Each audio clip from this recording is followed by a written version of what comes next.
Welcome to Movie Magic 96, your one-stop shop for all things movies. From reviews, unboxings, and collections, I'm here to celebrate the magic of cinema. Now, let's roll the film. Today, I'm reviewing a movie I've loved since I was 6 years old, Lilo and Stitch. This film is packed with action, heart, and of course, music. Whether you're a lifelong fan or just revisiting it ahead of the upcoming live-action remake hitting theaters on May 23rd, come join me on this nostalgic journey. One thing Disney animated films excel at is pacing. The first 10 minutes introduced us to Stitch and his chaotic inception on the planet Turo. The next 13 minutes shift focus to Lilo and Nani, giving us time to understand their world and struggles before their paths cross. David enters the story around the 32-minute mark, rounding out a heartful cast. Setting the movie in Hawaii was a brilliant and refreshing choice. Disney hadn't used this setting before and is visually stunning. It's also officially on my travel bucket list. Who remembers the hilarious marketing campaign where Stitch crashed other Disney classics? That campaign was genius. And yes, even if people didn't see it with their own eyes, Stitch did toilet paper Cinderella's castle at Magic Kingdom on November 16th, 2004. Pure chaos. I loved it. Lilo's character design is absolutely adorable, and the inclusion of Elvis Presley's music is the cherry on top. As a huge Elvis fan myself, hearing Burning Love, Heartbreak Hotel, Devil in Disguise, and even deeper cuts like Stuck on You made the soundtrack hit even harder. Fun fact, Chris Sanders, who co-wrote and co-directed the film, also voices Stitch, and he nails it. As with many Disney films, the shadow of loss looms large. We learn without a graphic or traumatic flashback that Lilo and Nani lost their parents in a car accident. It's subtle but powerful. Nani, a teenager herself, is now responsible for her younger sister while juggling a job, social worker, and the chaos Stitch brings into their lives. Lilo fits the classic everything she touches falls apart trope. She causes chaos at school, locks Nani out of their home, and repeatedly makes bad impressions on the social worker. But her chaotic energy is exactly why her bond with Stitch works so beautifully. I also love the portrayal of sisterhood. I never had a sister myself, but the dynamic between Lilo and Nani feels fresh, real, and heartfelt. Even though everything wraps up in the end, as an adult, I now get some serious anxiety watching certain scenes. Nani losing her job, the house getting blown up in the final battle with Jumba, it's actually intense. The only critique I have is that the film often gets compared to E.T. Both involve lonely children bonding with aliens and learning life lessons, and the similarities are definitely there, though Lilo and Stitch still hands its own unique voice. Let's talk cast. Tia Carrera, born in Honolulu, voices Nani. I'll always remember her as Cassandra in Wayne's World 1 and 2. Kevin McDonald has done tons of voice work, Johnny Bravo, What's New Scooby-Doo, Cat Scratch, but I know him best as the almighty tallest purple from Invader Zim. And Ving Rhames, a legend. From Pulp Fiction to the Mission Impossible series and Dawn of the Dead 2004, he brings so much seriousness to Cobra Bubbles. Interesting trivia. In the original theatrical version, Lilo hides in a dryer. In later versions, Disney edited this to a cabinet with a pizza box in front, likely to avoid encouraging unsafe behavior. Also, the original cut features Jumba's ship crashing into a city in a scene resembling an airplane crash. This was changed after 9/11 for obvious and understandable reasons. At just 85 minutes, some might wish for more, but for me, the film's tight pacing and lack of dull moments is a major win. That's one of the best compliments I can give. So I'm giving Lilo and Stitch a solid 4 out of 5. Now let's talk about the 4K release, and wow, it's a visual treat. This is a new 4K remaster and features HDR or Dolby Vision and Dolby Atmos.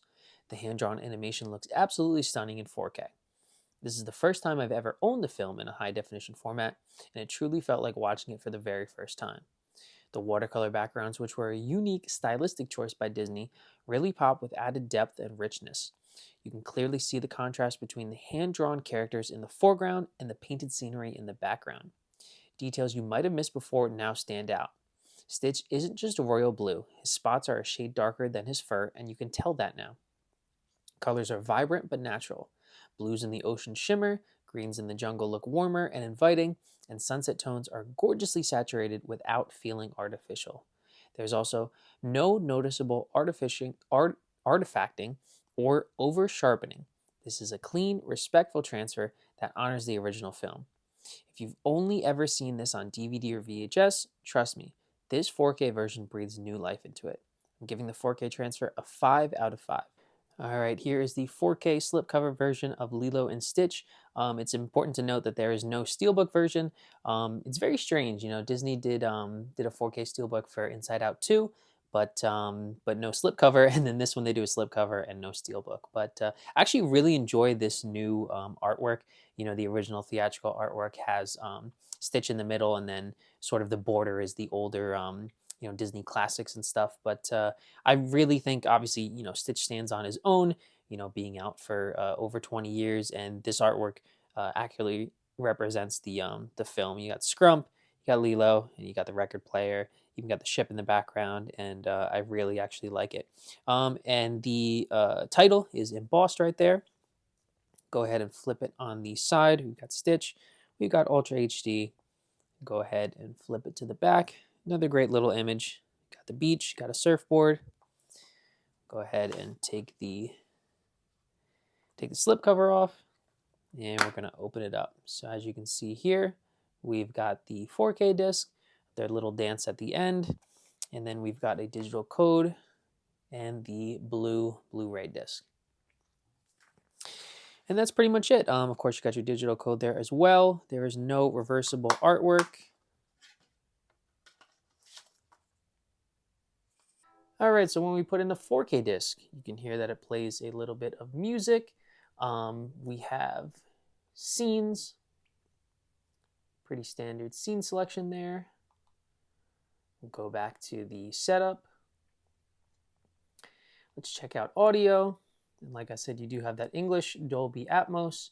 You've got an English 2.0 descriptive audio, and you got French, Spanish, and more in 5.1 Dolby Digital. All right, so this is the Blu-ray disc, and it's got the same music and the same artwork as the 4K, but it does have the special features. So these are all old special features, but if you haven't seen them before, I will read them out loud. So we have hula lesson, animating the hula, Disney Padilla, Hawaii, the Islands of Aloha, music, audio commentary, a Stitch in Time, follow Stitch through the Disney years, and interstitials, theatrical teaser trailers.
That's it for today's review. Whether you're a longtime fan or checking out Lilo and Stitch for the first time, it's a heartwarming gem that's just as impactful today as it was in 2002. If you enjoyed this video, don't forget to like, comment, and subscribe. Also, check me out on Instagram at MovieMagic1996. Thank you so much for everything, and go watch movies today. And don't forget, Ohana means family.